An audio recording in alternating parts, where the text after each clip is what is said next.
So today we're going to deep dive into something I think a lot of fight fans have probably thought about at one point or another. Oh, yeah. And that is, who would win in a fight between like a UFC champ and a martial arts movie star? And specifically, we're going to be looking at an analysis that compares Lyoto Machida and Scott Adkins. Interesting. So Machida, obviously a former UFC champion, really known for his Shotokan Karate, and that really elusive counterstriking style. Yes. And then Scott Adkins, kind of a martial arts movie icon. Yeah.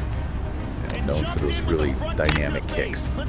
He does a lot of different styles, but of course it's all cinematic choreography. Right. So the source we're looking at today really tries to break down their styles and predict who would win in a real-world fight. And I got to say, when I first saw this, I was pretty skeptical. I mean, Adkins just looks so dominant in his films. Oh, yeah. All those crazy gravity-defying kicks. Yeah. But then the source pointed out something really interesting about Machida's fighting style.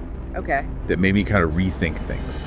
Interesting. Well, what I find fascinating about this matchup is that it really kind of exposes the difference between martial arts for film and martial arts for actual fighting. Right. You've got Machida, the former UFC champ, as you said, known for his Shotokan. Yes. And he's all about, elusive movement, precise counterstrikes, and that incredible, zen-like calm he has in the octagon. Yeah, and that's what the source really focuses on, right? I mean, Machida's strategic approach, how he kind of controls the pace of the fight and waits for that perfect opening to strike. Yes. It's not just about, being a nightmare for his opponents. It's really about breaking them down. Exactly. And the source actually uses a really good example. Okay. They highlight his fight against Rashad Evans. Oh, yeah. Where he used, feints and these subtle shifts in his stance to draw Evans in and then boom, countered with that devastating knockout punch. Oh, man. And that kind of strategic patience,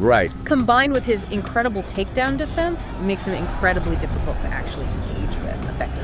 Okay, so Machida is this master strategist. Right. But, wouldn't Adkins' speed and power, raw power, pose a threat even to someone as experienced as Machida? I mean, the guy's kicks are insane. Right, absolutely. Atkins is an incredible athlete. I mean, there's no denying that. And he's got a diverse skill set. Yeah. Taekwondo, Jiu-Jitsu, kickboxing, and his striking in films is really creative. Oh, yeah. And visually impressive. Yeah, it's beautiful to watch. Right. I mean... But the source makes the argument that a lot of his techniques, while spectacular, are more for entertainment.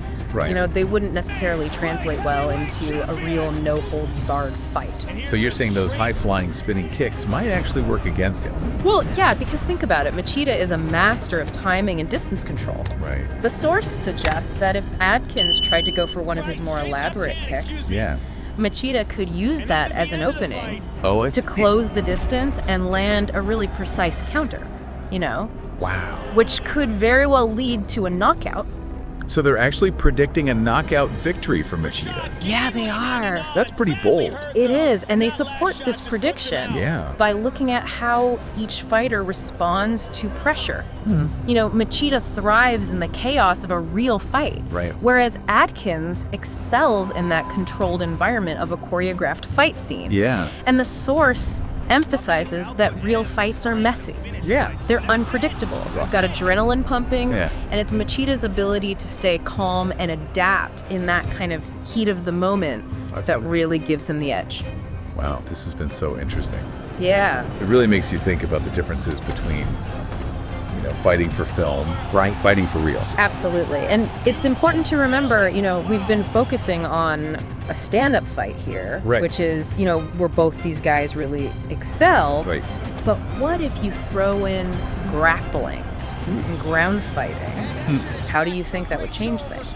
That is a great question and something for all of you listening out there to think about. Yeah. Thanks for joining us for this deep dive. Of course. And we'll see you next time. See you later.